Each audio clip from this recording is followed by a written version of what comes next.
Assalamualaikum warahmatullahi wabarakatuh. Banyak sekali yang saya pelajari dari berita-berita di YouTube tentang kejawen, tentang kiamat, tentang Ya'jud Ma'jud, dan saya juga baca sedikit dari buku Dharma Gandul. Artinya Dharma Gandul itu kebenaran yang menggantung. Jadi sejak kerajaan Majapahit di Jawa ini runtuh, orang Jawa ini tidak lagi punya satu kebenaran yang diyakini secara mutlak. Mereka menganggap kebenaran itu yang mengambang, menggantung. Makanya Dharma Gandul, ngegandul. Sehingga masyarakat Jawa ini, kalau di bidang politik kita bilang masa mengambang. Dia hanya ikut ke arah mana angin bertiup. Jadi istilahnya cari selamat lah. Mana yang mau menang dia ikut. Dan mereka ini dominan. Dan mereka mayoritas di Nusantara ini. Karena mereka ini rajin beranak. Ya istilahnya cerita Ya'jud Ma'jud tuh. Ya'jud Ma'jud tuh beranak terus. Jadi cerita Ya'jud Ma'jud ini juga berkaitan dengan satu masyarakat yang rajin beranak dengan tidak mengenal satu kebenaran yang pasti. Jadi yang saat ini satu data yang otentik adalah Quran berbahasa Arab yang diturunkan oleh pencipta sebagai bacaan untuk mengajari manusia dengan pena dan tulisan. Dan sampai hari ini kitab itu otentik gitu loh. Bahasa aslinya ada. Dan diterjemahkan ke seluruh bahasa dunia. Dan sudah banyak yang membencinya dan ingin memusnahkannya dan tidak musnah. Berarti ini kebenaran yang hakiki. Di dalam cerita kebenaran yang hakiki ini, surat Yasin, ada menyatakan manusia yang sudah dibelenggu. Di tengkuknya, di mana dia tidak bisa lagi untuk mendapat kebenaran. Ya ini yang dicerita Ya'jud Ma'jud dibuatkan dinding oleh Iskandar Zulkarnain. Ya mereka tidak bisa lagi melihat kebenaran itu karena dibelenggu sama pencipta. Karena terlalu banyaknya sifat-sifat durhaka, jahat, sehingga tidak mungkin mendapat satu hidayah, tunjuk dari pencipta. Yang ada adalah kebencian terhadap manusia.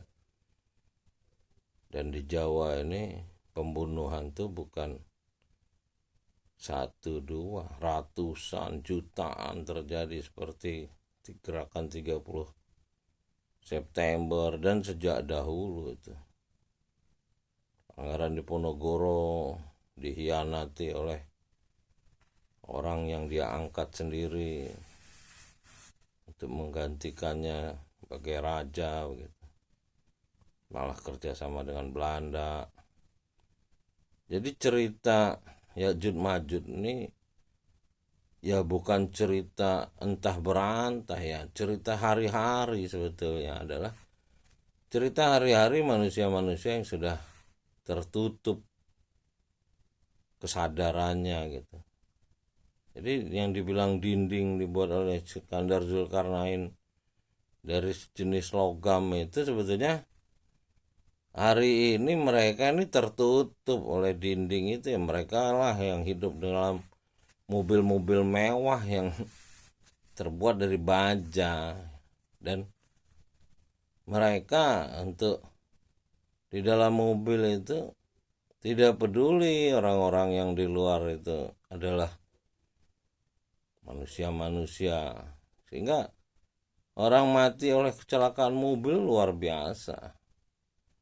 Itulah yang dibilang dinding baja. Jadi bukan dinding baja yang diceritakan hari ini di gunung mana segala macam, itu kan tafsir yang dulu sebelum orang menciptakan mobil, pesawat, segala macam teknologi ini. Gitu juga cerita tentang malaikat.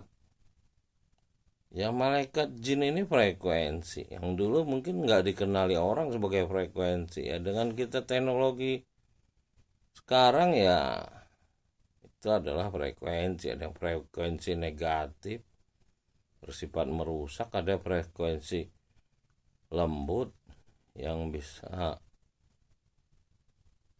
kalau bahasa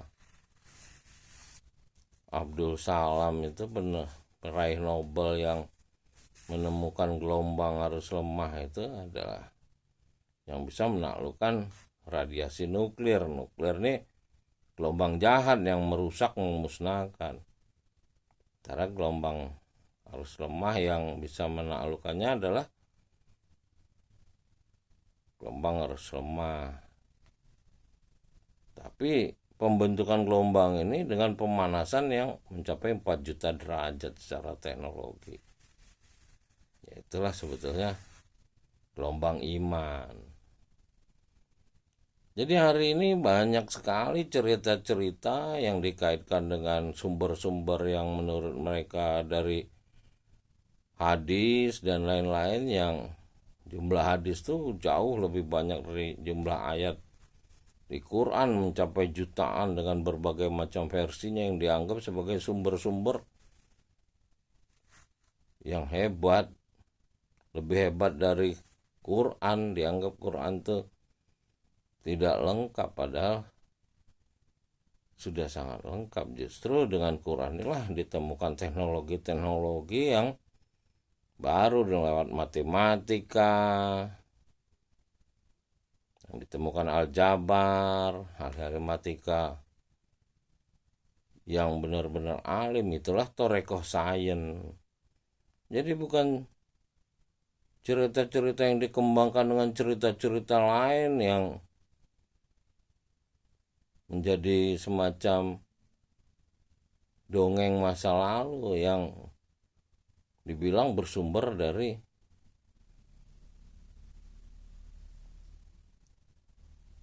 sahih dan lain-lain. Padahal di zaman Nabi pun hal itu tidak boleh dilakukan karena takut dianggap Quran.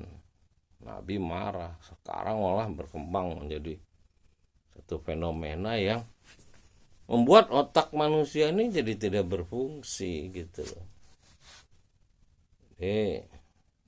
Itulah terciptanya satu agama, mulai dari agama Yahudi, agama Nasrani, termasuk agama Islam.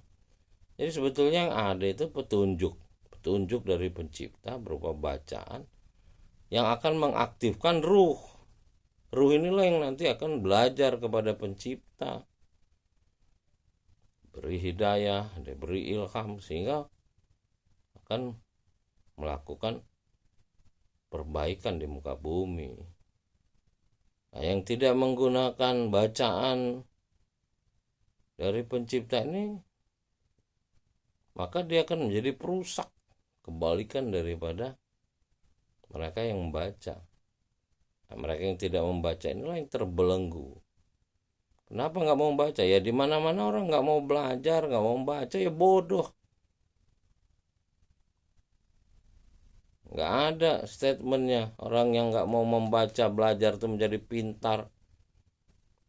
Belajar itu berpikir, bukan menghafal.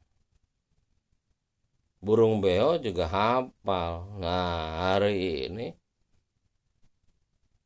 manusia ini dijadikan burung beo, disuruh hafal tapi tidak mengerti, tidak bisa memikir, berpikir.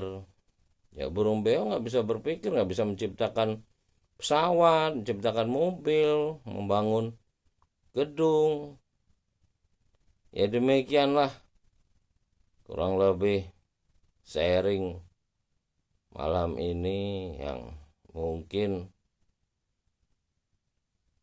semakin memperjelas bahwa era sekarang ini banyak sekali informasi-informasi yang berkembang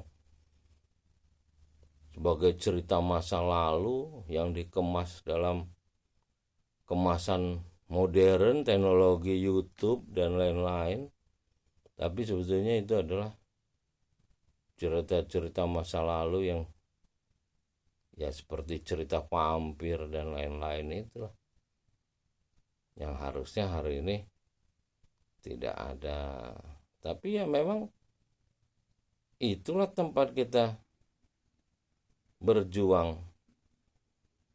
Kalau nabi-nabi itu turun di tempat-tempat yang sudah baik, ya nggak perlu nabi, nggak perlu para utusan, nggak perlu rasul,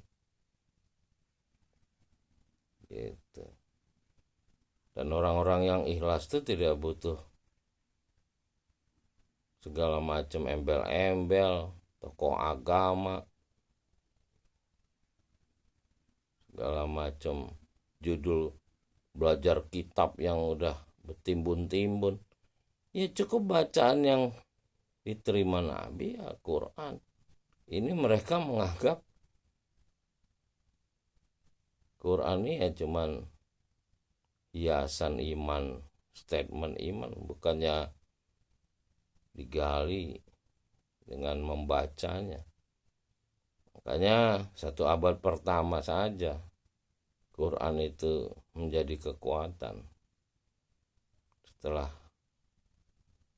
Hasan cucu Nabi terbunuh dan gerbang ilmu Sayyidina Ali terbunuh, tertutup semua itu. Nah ini di akhir zaman nih akan kembali dibuka. Itulah judul Nabi Isa turun ke muka bumi ini adalah judul daripada turunnya kembali dari ayat suci tunjuk Tuhan. Itulah yang dibilang Al-Maidah, hidangan.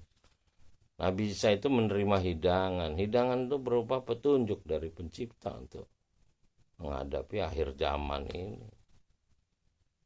Nah, di akhir zaman ini petunjuk itu kembali muncul dengan kekuatannya yang akan menumpas segala macam bentuk kezoliman yang ada sebelum terjadinya kiamat. Demikian, assalamualaikum warahmatullahi wabarakatuh.